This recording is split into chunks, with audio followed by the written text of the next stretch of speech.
Hi hello ಎಲ್ಲರಿಗೂ ನಮಸ್ತೆ. ನೀವು ನೋಡ್ತಾ ಇದ್ದೀರಾ info with Vicky YouTube channel.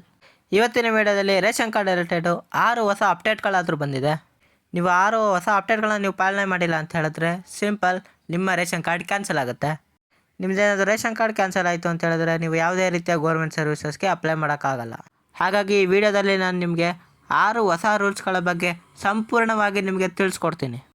ಹಾಗಾಗಿ ನಿಮಗೆ ಇನ್ಫಾರ್ಮೇಷನ್ ಫುಲ್ಲು ಗೊತ್ತಾಗಬೇಕು ಅಂದರೆ ವೀಡಿಯೋನ ಫುಲ್ಲು ನೋಡಿ, ಮಧ್ಯೆ ಸ್ಕಿಪ್ ಮಾಡ್ಕೊಂಡು ನೋಡಿದ್ರೆ ನಿಮಗೆ ಇನ್ಫಾರ್ಮೇಷನ್ ಗೊತ್ತಾಗಲ್ಲ ಅಂತ ಹೇಳ್ತಾ, ನಮ್ಮ ಚಾನಲ್ಗೆ ಯಾರು ಇನ್ನೂ ಸಬ್ಸ್ಕ್ರೈಬ್ ಆಗದೆ ನೋಡ್ತಾ ಇದ್ದೀರೋ ಸಬ್ಸ್ಕ್ರೈಬ್ ಮಾಡಿ, ಬೆಲ್ಲೈಕನಲ್ಲಿ ಆಲ್ ನೋಟಿಫಿಕೇಷನ್ ಕ್ಲಿಕ್ ಮಾಡಿದ ತಕ್ಷಣ ನಾನು ಹಾಕೋ ಈ ರೀತಿ ಎಲ್ಲ ಗೌರ್ಮೆಂಟ್ ಅಪ್ಡೇಟ್ಸ್ಗಳು ಫಾಸ್ಟಾಗಿ ಫ್ರೀಯಾಗಿ ನಿಮ್ಮ ಮೊಬೈಲ್ ನೋಟಿಫಿಕೇಷನ್ ಮುಖಾಂತರ ಬರುತ್ತೆ. ಅದನ್ನ ಕ್ಲಿಕ್ ಮಾಡಿ ಎಲ್ಲ ರೀತಿಯ ಗೌರ್ಮೆಂಟ್ ಅಪ್ಡೇಟ್ಸ್ನ ಫಾಸ್ಟಾಗಿ ಪಡಿಬೋದು. ಹಾಗಾಗಿ ಮರಿದ ಚಾನಲ್ಗೆ ಸಬ್ಸ್ಕ್ರೈಬ್ ಮಾಡೋ ಜೊತೆಗೆ ಬೆಲ್ಲೈಕನಲ್ಲಿ ಆಲ್ ನೋಟಿಫಿಕೇಷನ್ ಕ್ಲಿಕ್ ಮಾಡ್ಕೊಳ್ಳಿ ಅಂತ ಹೇಳ್ತಾ, ನಾನು ನಿಮಗೆ ಮಾಹಿತಿಗಳನ್ನ ತಿಳಿಸ್ಕೊಡ್ತಾ ಹೋಗ್ತಾ ಇದ್ದೀನಿ. ನೋಡಿ, ಈ ರೇಷನ್ ಕಾರ್ಡ್ ಅನ್ನುವಂಥದ್ದು ನೀವು ಯಾವುದೇ ರೀತಿಯ ಗೌರ್ಮೆಂಟ್ ಸರ್ವಿಸಸ್ನ ಪಡ್ಕೊಳ್ಳೋಕ್ಕಾಗಲಿ ತುಂಬಾ ಯೂಸ್ಫುಲ್ ಆಗುತ್ತೆ. ಅದರಲ್ಲಂತೂ ಈ ಕಾಂಗ್ರೆಸ್ ಗ್ಯಾರಂಟಿಗಳಲ್ಲಿ ಏನಾದರೂ ಫಲಾನುಭವಿ ಆಗಬೇಕು ಅಂತ ಹೇಳಿದ್ರೆ ರೇಷನ್ ಕಾರ್ಡ್ ಅಂತೂ ಅತ್ಯವಶ್ಯಕವಾಗಿ ಬೇಕಾಗಿರುತ್ತೆ. ಮತ್ತು ನಮ್ಮ ರಾಜ್ಯದಲ್ಲಿ ನಿಗದಿತಕ್ಕಿಂತ ಹೆಚ್ಚು BPL ಕಾರ್ಡು ಲಭ್ಯವಾಗಿರೋ ಕಾರಣ ನಮ್ಮ ರಾಜ್ಯ ಸರ್ಕಾರದಿಂದ ಹೊಸ ರೂಲ್ಸ್ಗಳನ್ನ ಜಾರಿಗೊಳಿಸಿ ಅನರ್ಹರನ್ನು ಪತ್ತೆ ಮಾಡಿ BPL ಕಾರ್ಡನ್ನು ರದ್ದು ಮಾಡೋದಕ್ಕೆ ಈಗಾಗಲೇ ಪ್ರಾರಂಭ ಆಗಿರ್ಬೋದು ಅಂತಲೇ ಹೇಳ್ಬೋದು.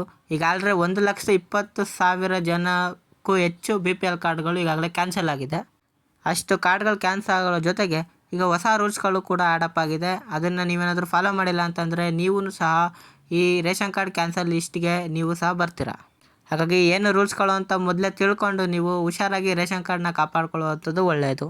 ಈಗ ಮೊದಲಿಗೆ BPL ಕಾರ್ಡ್ಗೆ ಯಾಕೆ ಡಿಮ್ಯಾಂಡ್ ಹೆಚ್ಚಾಯಿತು ಅಂತ ಕೇಳೋದಾದರೆ, ಈ BPL ಕಾರ್ಡಿಂದ ನೀವು ನಾನು ಆಗಲೇ ಹೇಳಿದೆ, ಗ್ಯಾರಂಟಿ ಸಿಮ್ಗಳಿಗೆ ನೀವೇನಾದರೂ ಅರ್ಜಿ ಸಲ್ಲಿಸಬೇಕು ಅಂದರೆ ರೇಷನ್ ಕಾರ್ಡ್ ಅತ್ಯವಶ್ಯಕ. ಗ್ಯಾರಂಟಿ ಸಿಮ್ಸ್ ಕೊಳ್ಳೋಕ್ಕಾಗಿರ್ಬೋದು, ಮತ್ತು ನೀವು ಆಯುಷ್ಮಾನ್ ಹೆಲ್ತ್ ಕಾರ್ಡ್ ಮಾಡಿಸೋಕ್ಕಾಗಿರ್ಬೋಂಥದ್ದು, ಮತ್ತು ನೀವೇನಾದರೂ ಸಬ್ಸಿಡಿ ಲೋನನ್ನು ತಗೋವಂಥದ್ದು, ಮತ್ತು ನಿಮಗೆ ಅನ್ನಭಾಗ್ಯದಲ್ಲಿ ಅಕ್ಕಿಯನ್ನು ಕೊಡಬೇಕು ಅಂತ ಹೇಳಿದ್ರೆ, ಹೀಗೆ ಸುಮಾರು ಕೆಲಸಗಳಿಗೆ ಈ ರೇಷನ್ ಕಾರ್ಡ್ ಅನ್ನುವಂಥ ಸಹಾಯ ಮಾಡುತ್ತೆ. ಅದಕ್ಕಾಗೇ ಇಷ್ಟು ಯೂಸ್ ಆಗುವಂಥ BPL ಕಾರ್ಡ್ನ ಜನಗಳಿಗೆ ಭಾರಿ ಬೇಡಿಕೆಯಿಂದಾಗಿದೆ. ಜೊತೆಗೆ ಬಡತನ ಕೆಳಗಡೆ ಅಂತವ್ರಲ್ಲ, ಬಡತನ ಮೇಲಿರೋರು ಕೂಡ ಈ BPL ಕಾರ್ಡನ್ನು ಮಾಡಿಸ್ಕೊಂಡಿರುವಂಥದ್ದು. ಹಾಗಾಗಿ ಅವ್ರನ್ನೆಲ್ಲ ಕಂಡುಹಿಡಿಬೇಕಾಗಿದೆ. ಹಾಗಾಗಿ 6 ಹೊಸ ರೂಲ್ಸನ್ನು ಫಾಲೋ ಮಾಡಿದ್ದಾರೆ. ನಿಮಗೆ ಒಂದೊಂದಾಗಿ ತಿಳಿಸ್ಕೊಟ್ಬಿಡ್ತೀನಿ ನೋಡಿ. ಅದರಲ್ಲಿ ನಿಮಗೆ ಮೊದಲನೇ ರೂಲ್ಸ್ ಪತ್ತು ಅಂತ ಹೇಳಿದ್ರೆ, ನೀವೇ ಫ್ಯಾಮಿಲಿಲಾದರೂ IT ರಿಟರ್ನ್ಸ್ ಏನಾದರೂ ಕಟ್ತಾ ಇದ್ದೀರಾ ಅಂತ ಹೇಳಿದ್ರೆ ನಿಮ್ಮ ಕಾರ್ಡು ಕ್ಯಾನ್ಸಲ್ ಆಗುತ್ತೆ. ನೀವು ಕೇಳ್ಬೋದು ಯಾವ ರೀತಿಯಾಗಿ ಕ್ಯಾನ್ಸಲ್ ಆಗುತ್ತೆ ಅಂತ ಹೇಳಿದ್ರೆ, ನೀವು IT ರಿಟರ್ನ್ಸ್ ಮಾಡಬೇಕಾದ್ರೆ ಆಧಾರ್ ಕಾರ್ಡ್ ಕೊಟ್ಟಿರ್ತಾರೆ. ಆಧಾರ್ ಕಾರ್ಡು ಯಾವ ಇಲಾಖೆಗೆ ಲಿಂಕ್ ಆಗಿರುತ್ತೆ, ಅವೆರಡು ಡಾಟಾವನ್ನು ಕಂಪೇರ್ ಮಾಡಿ ನಿಮ್ಮ ರೇಷನ್ ಕಾರ್ಡನ್ನು ಕ್ಯಾನ್ಸಲ್ ಮಾಡ್ತಾರೆ ಅಂತಲೇ ಹೇಳ್ಬೋದು. ಮತ್ತು ಎರಡನೇ ರೂಲ್ಸ್ ಬಂತು ಅಂತ ಹೇಳಿದ್ರೆ, ನಿಮ್ಮ ಮನೆಯಲ್ಲೇನಾದರೂ 4 ವೀಲರ್ನ ವೈಟ್ ಬೋರ್ಡ್ ಕಾರ್ಡ್ ಇತ್ತು ಅಂತ ಹೇಳಿದ್ರೆ ನಿಮ್ಮ ಕಾರ್ಡು ಕ್ಯಾನ್ಸಲ್ ಆಗುತ್ತೆ. ಅದು ಯಾವ ರೀತಿಯಾಗಿ ಅಂತ ಹೇಳಿದ್ರೆ, ನೀವು ಕಾರ್ಡ್ ಪರ್ಚೇಸ್ ಮಾಡಬೇಕಾದ್ರೆ ಆಧಾರ್ ಕಾರ್ಡ್ ಅಂತ ಡಾಕ್ಯುಮೆಂಟ್ ಕೊಟ್ಟಿರ್ತೀರಾ. ಹಾಗಾಗಿ ಆರ ಇಲಾಖೆಯಲ್ಲೂ ಸಹ ಡಾಟಾ ಇರುತ್ತೆ. ಅದನ್ನು ಕಂಪೇರ್ ಮಾಡಿ ಕಾರ್ಡನ್ನು ಕ್ಯಾನ್ಸಲ್ ಮಾಡ್ತಾರೆ. ಮತ್ತು ನೀವೊಂದು ಡೌಟ್ ಕೇಳ್ಬೋದು, ನನ್ನ ಹತ್ರ ಎಲ್ಲೋ ಬೋರ್ಡ್ ಕಾರ್ ಇದೆ, ಈ ಕಾರ್ ಇದ್ದರೆ ಏನಾದರೂ ಕಾರ್ಡನ್ನ ಕ್ಯಾನ್ಸಲ್ ಮಾಡ್ತಾರೆ ಅಂತ ಕೇಳಿದ್ರೆ, ಈ ಕಾರ್ಡ್ ಇದ್ದರೆ ಕಾರ್ಡನ್ನು ಕ್ಯಾನ್ಸಲ್ ಮಾಡೋದಿಲ್ಲ. ಇದು ನಿಮ್ಮ ಉದ್ಯೋಗ ಸಲುವಾಗಿ ತೊಗೊಂಡಿರೋ ಕಾರ್ ಆಗೋದ್ರಿಂದ ಈ ಕಾರ್ಡನ್ನ ಕ್ಯಾನ್ಸಲ್ ಮಾಡೋದಿಲ್ಲ. ಇದು ಎರಡನೇ ರೂಲ್ಸ್ ಆಗಿತ್ತು. ನೆಕ್ಸ್ಟು ಮೂರನೇ ರೂಲ್ಸ್ ಏನಪ್ಪ ಅಂತ ಹೇಳಿದ್ರೆ, ನಿಮ್ಮ ಫ್ಯಾಮಿಲಿ ಇನ್ಕಮ್ ಏನಾದರೂ ವರ್ಷಕ್ಕೆ 1,20,000 ಮೇಲೇನಾದರೂ ಇತ್ತು ಅಂತ ಹೇಳಿದ್ರೆ ನಿಮ್ಮ BPL ಕಾರ್ಡ್ ಕ್ಯಾನ್ಸಲ್ ಆಗುತ್ತೆ ಅಂತಲೇ ತಿಳಿಸಿದ್ದಾರೆ. ಈಗ 4ನೇ ರೂಲ್ಸ್ ಬಗ್ಗೆ ತಿಳಿಸ್ಕೊಡ್ತೀನಿ.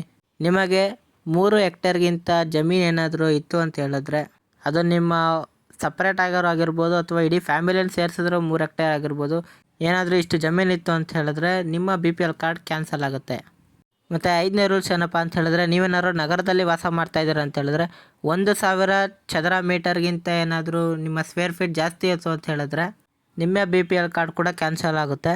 ನೆಕ್ಸ್ಟು 6ನೇ ರೂಲ್ಸ್ ಏನಪ್ಪ ಅಂತ ಹೇಳಿದ್ರೆ, ನಿಮ್ಮ ಮನೆಯಲ್ಲಿ ಯಾರಾದರೂ ಗೌರ್ಮೆಂಟ್ ಎಂಪ್ಲಾಯ್ ಆಗಿದ್ದರೆ ಅವರ ಡಾಟಾವನ್ನು ಸಹ ಫೆಚ್ ಮಾಡಿ ರೇಷನ್ ಕಾರ್ಡ್ ಲಿಂಕ್ ಆಗಿರುವಂಥ ಆಧಾರ್ ನಂಬರ್ನ ಕಂಪೇರ್ ಮಾಡಿ ಅವರ ಕಾರ್ಡ್ ಕೂಡ ಕ್ಯಾನ್ಸಲ್ ಮಾಡ್ತಿದ್ದಾರೆ. ಈ 6 ಹೊಸ ರೂಲ್ಸ್ಗಳು ಬಂದಿದೆ. ಬರೀ ಆ ರೂಲ್ಸ್ ಅಂತ ಅಲ್ಲ, ಇನ್ನೂ ಹಳೆ 2 ರೂಲ್ಸ್ಗಳಿವೆ. ಈ ಜೊತೆಗೆ ಇವು 2 ರೂಲ್ಸನ್ನು ನೀವು ಫಾಲೋ ಮಾಡಿದ್ರೆ ನಿಮ್ಮ ರೇಷನ್ ಕಾರ್ಡ್ ಅನ್ನೋದು ಕ್ಯಾನ್ಸಲ್ ಆಗೋಲ್ಲ.